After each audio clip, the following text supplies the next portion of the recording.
What's up, family? Bet online is the fastest and easiest way to wager on all your favorite sports, contests, events with first to market odds and lines. Find reviews and news for every league from the MLB, NFL, NBA, NHL, combat sports, esports, and even golf. Bet Online continues to be the top online resource for all your sports information, from live in-game betting, props, and futures. Head to Bet Online today or use your mobile device to join today and make your first sports bet. Use our promo code BELIEVE50, BLEAV50, to receive your 50% welcome bonus on your first deposit. Bet Online, where the game starts, who's a proud sponsor of the Bossman Show on your radio.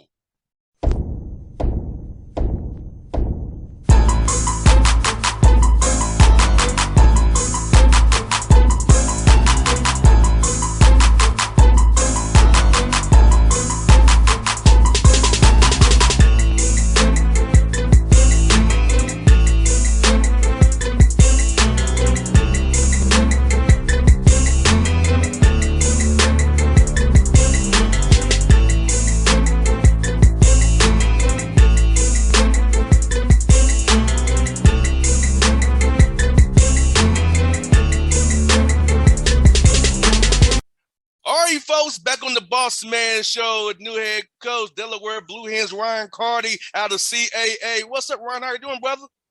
I'm doing awesome. I appreciate you having me on. No doubt. Man, may I ask you, man, how's it feel to be back home, man, where you play ball at, man, as the head coach, man, in the mid-2000s, man? It's special. It feels really, really special. It's funny. There's been so many improvements to the facility since I came back, since I've been back, but it still feels like home. It looks a little different, but you get the same feelings when you walk around campus and when you walk around the facility. The people are still, have the same sentiments and the same belief in the building and in the community. And so it's been really special to come back and hopefully, bring this place back to where it was when I was here as a player. No doubt. And let me ask you this, man, Ryan. At what point in your career did you decide you want to get into coaching, man? Because I know it's always a point that triggers it. So what was that your trigger point to go and say, hey, I want to get into coaching, man? Yeah, that's a good question. It's funny. So my father is a Hall of Fame New Jersey high school football coach. Both of my brothers are high school football coaches. I was pretty certain when I was in college that I did not want to be that. I didn't want to do what my dad did. And, I'd seen him work those long hours. I'd seen him, deal with parents and all that stuff and go through the wins and the losses. And it's tough. And I don't know. I want to say around my junior or senior year, I just decided that it was what, my calling was. And I really wanted to be around football the rest of my life and be around guys, the players the rest of my life. And I think, I at least wanted to give it a shot. I knew I didn't want to do it in high school. And so I was lucky enough to land up at in New Hampshire. And man, was I, kind of plopped into a great football coaching tree that Sean McDonald has, from, Chip Kelly all the way down, Ryan Day and Tim Cramsey and Derek Sage, all those guys that I got a chance to work with, Alex Grinch, and the amount of people that are, right now kind of running the college football world. I was lucky enough to be able to be a young fly on the wall there and see how a lot of guys did it. And it really made me love coaching college football. And so, I guess somewhere in college, I decided the switch kind of flipped for me. And I was lucky enough to be in a situation early where, it was challenging, but it was fun. And so I love it.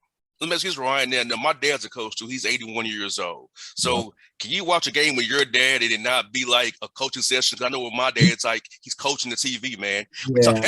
No, he should run inside zone. He should run duo and power. I'm like, Dad, watch the game, man. Like, I know these things. I'm aware of everything's going on, Dad. You told me my whole life. I think the answer to that question is no. My dad is still doing that as well. And it's funny because my whole family is, my poor mother, it's me and my two brothers and my dad are all coaches. And so she's around the dinner table at Christmas. It always somehow gets back to, the difference between cover 2 and cover 3. So but no, that's pretty much what games are like in the Carty house as It's well. funny. My dad still has his yellow legal pad and draws out plays, takes notes at 81 years old, man. That's awesome. It You gotta blows my love mind. that. You gotta love that. You It's, can't beat it. You can yes, take the it's coach out of hilarious, coaching, man. you know? Yeah, exactly. My mom's like, she's like, Jay, stop. Yeah, like, just stop. You're not on the field anymore. My father retired from coaching in 2012. Okay. So he still has that itch. My uncle coaches at St. John's Prep Oh, really? in Massachusetts. He's Hmm. 72 years old, still coaching under the line. No way. So my family, like yours, is full of coaches. Now, I played Okay. football, but I chose radio. I said, I want to have the gray hair you all have. Either gray or it's missing, you know? Both. There You was know? both. Yes, indeed, man. It was so fun, man. And so let me ask you, man, for your program, what's going to be your pillars of your program to make sure the young men hold these values each day to come into the building for you guys to represent the Blue Hens and what you love so much, man? Yeah. Well, again, we talk a lot, internally with our leadership council and our team, and hopefully our leadership council. And that's one of the things we've done here. Our leadership council is the people who then disseminate the information to the rest of the team. So we'll talk as, coaches and them and get the leadership coalition together. And then those guys can then talk about the core values, the goals and the standards of the program. And essentially, we have our 4 core values, and what we want them to understand as kids is your core values are just words, right? They're just things that, slogans, and they're just a slogan on a t-shirt. They're a hashtag until you bring them to life, right? Until your goals and your standards become the things that hold those pillars up, because the rest of the time it's just things we say. Your culture is not what you say it is, it's what you allow, right? And so we have to make sure that we hold each other accountable to these core values and to these goals and standards that we've set. And so that's what this time period's been for us. This 5-month time period since I've been here is really trying to get down to the foundation of who we are, who we want to become, and then building up from the ground and making sure that we're sturdy enough so that when things go wrong, when there's challenges, when there's adversity, we can withstand it because we know who we are. That's it's more important than what we believe in. It's who we are. And so, right now that's our charge. That's what we've been trying to do. I think we've been doing a great job. But the leaders here are tremendous. We have a really good group of kids that are, in the upper classes, really, which it always is nice when some of your best players are your best leaders. Oh, yeah. And we have that right now. Our best players are our best leaders. Nolan Henderson and Kedrick Whitehead and Noah Plack and Thyrick Pitts, Liam Trainer, Johnny Buchanan. Those guys are great leaders.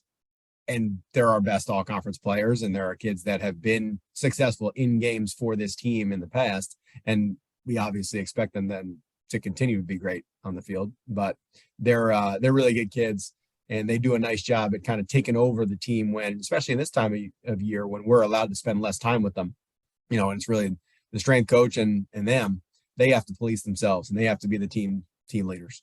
I was asking you about that. How has it been, with the workouts in the summertime as you get ready for that fall camp here coming up here in August? So how's the workouts been going?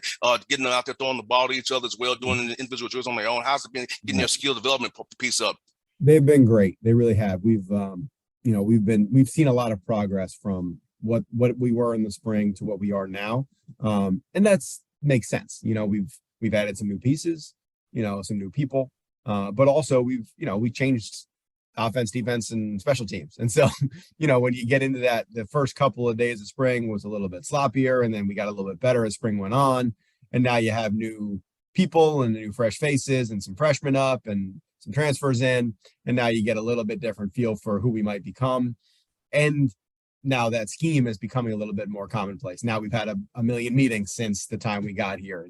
And that's another thing the kids have been great at. I mean, just voluntarily coming in to talk more ball, watch more film. They want to be good here. They want to be great here. And I think that's obviously part of it. It's how much you want to do it, and so we're going to be here as coaches for them. And, but they have to want to be the people, that are the champions. No doubt. And also being where you are in Delaware up there, in the mid-Atlantic up there, man, there's so much talent up there that you can go find. You can just go 4 or 5 hours and find quality talent. So would Delaware been a national brand in the FCS, CAA because of Joe Flacco and other people in the tradition of the Blue Hens? I Yep. feel like you can get guys who maybe went FBS, didn't play a lot, and could Right. come down and play for you guys and give you what, if it's the right culture fit for you, For sure. help your team immensely. For sure. And I think that's what's kind of changed in the portal has done great things and bad things. I'm sure everybody has their opinions. It's what it is right now. But what it does allow you to do is kind of evaluate the character of transfers a little bit more than you used to. Like if you had a need back in the day before the portal and you took a transfer, sometimes you were taking a flyer on somebody you didn't know much about because there was only a couple of kids out there that were transferring, and whereas now it's not too different than high school recruiting. You can vet, you can talk to coaches, you can talk to high school coaches, college coaches, you know, mentors. You get a chance to get a feel for kids a little bit differently than you used to, I think, because there's more choices out there. There's kids that have played it at all different levels of football that are in the portal that, might fit your culture and your needs. Most definitely. And Ryan, you and I both can attest to this, being FCS guys, that if you come to FCS school, you can get seen.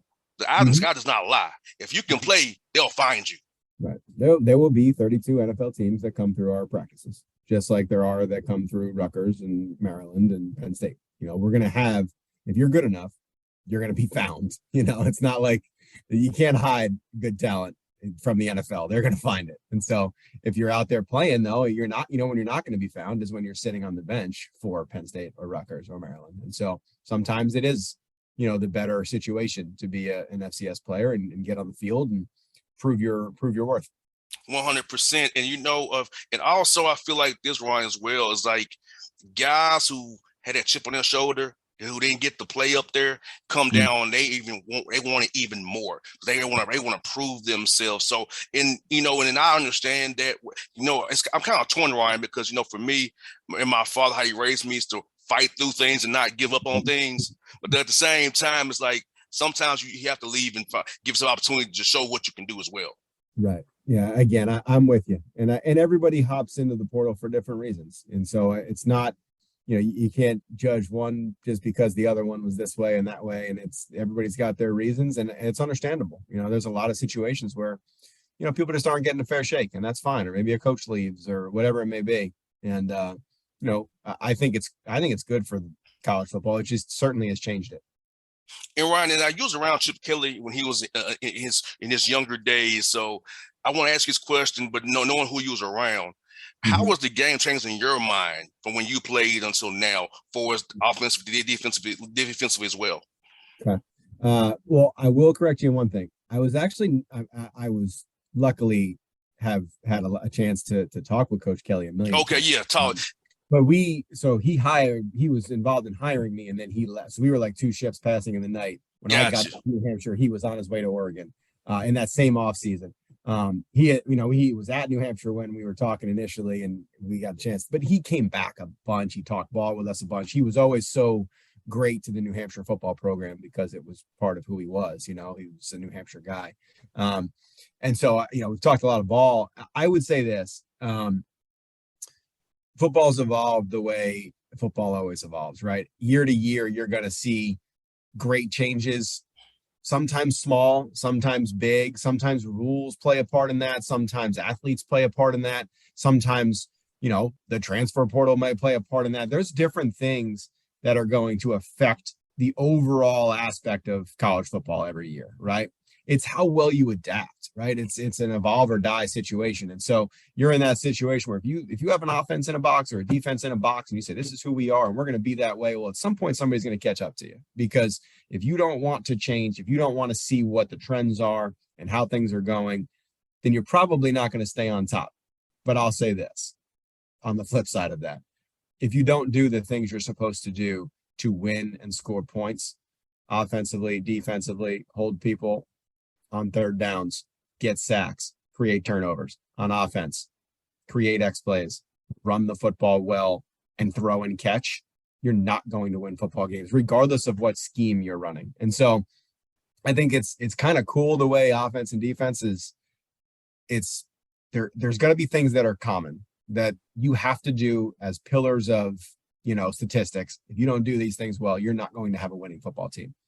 But also, if you don't change and you don't get a little bit different, you don't tweak certain things, and you don't self-scout well, and you don't realize that people are going to be scouting you and figuring out what you do and your tendencies. And if you don't change those, I think you will get caught up with. And so that's what it's been fun to be just let's say an offensive guy like myself, to be able to watch the best offenses in the country and you see how they change from year to year. And you see the ones that don't, and they usually aren't as good the next year as they were the year before. And that's something I think that Coach Kelly's always done well. And you watch him from year to year. I mean, he's so different now than he was even when he was with the Eagles or at Oregon the first time. The things he does on offense, and they're still last year they were the number one Pac-12 offense if I recall. And so he's just doing it different ways, and that's great offensive football. That's a great offensive mind. Someone who can do it with 12 and 13 personnel just as well as he can do it with 10 and playing crazy fast. And so those are the things I admire about guys like him, and I also admire certain things about people like Mike Leach, who will never change and be exactly who he is. And he's always going to score points too, because he believes in those certain pillars of what it takes to win. And so it's interesting to see the different aspects of it. But the way college football is going, I think you just have to stay one step ahead. No doubt. I got one last one for you. A big one for you. You got a birthday coming up in August. What's gonna be your plans for your birthday, man? Besides fall camp, man. Have a great practice that day. That is my plan for it's been my fall camp. It's been my birthday fall camp goals every year. Have a great camp. My 21st birthday, guess where I was? On the field, having a great camp. Back then it was probably double sessions too, and so that's I appreciate that question, because my poor wife is an August birthday too. So we try to do something in June and July together where we can say this was our birthday, because she doesn't get a chance to see me much during August. But that's funny. Yeah. When's your birthday? March 11th. So I get to enjoy mine. Exactly. A nice spring ball. There's going to be a weekend there where you can celebrate it, See, having a March birthday here in Atlanta is tricky. It's either going to be rainy or hot. Or you never know what you're going to get doing on my birthday in Atlanta. So you never know what you're going to get. So it's hit or miss each year. I love it. But hey, at least it's in March. Exactly. Now my cousin's birthday is on Christmas, so he got screwed. It's only one set of presents you get. Yes. We're celebrating Jesus in that day, not as much your cousin. Yes, he got that right. Hey, man, it's been fun to chat with you, Ryan. We'll do this again real soon, brother. When I comes, like I told you, when the Hawks come to play the Sixers, man, hopefully I'll try to get up with you, come down and see you, man. Sounds awesome. I appreciate you. Thanks for having me. Anytime, brother. All right, we'll talk soon. All right.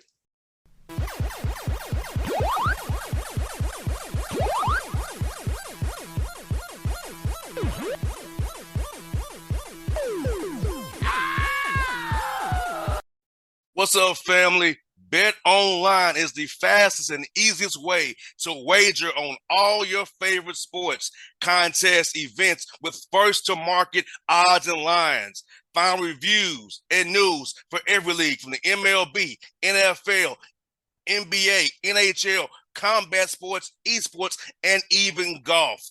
Bet Online continues to be the top online resource for all your sports information, from live in-game betting, props, and futures. Head to Bet Online today or use your mobile device to join today and make your first sports bet. Use our promo code BELIEVE50, BLEAV50, to receive your 50% welcome bonus on your first deposit. Bet Online, where the game starts, who's a proud sponsor of the Bossman Show on your radio.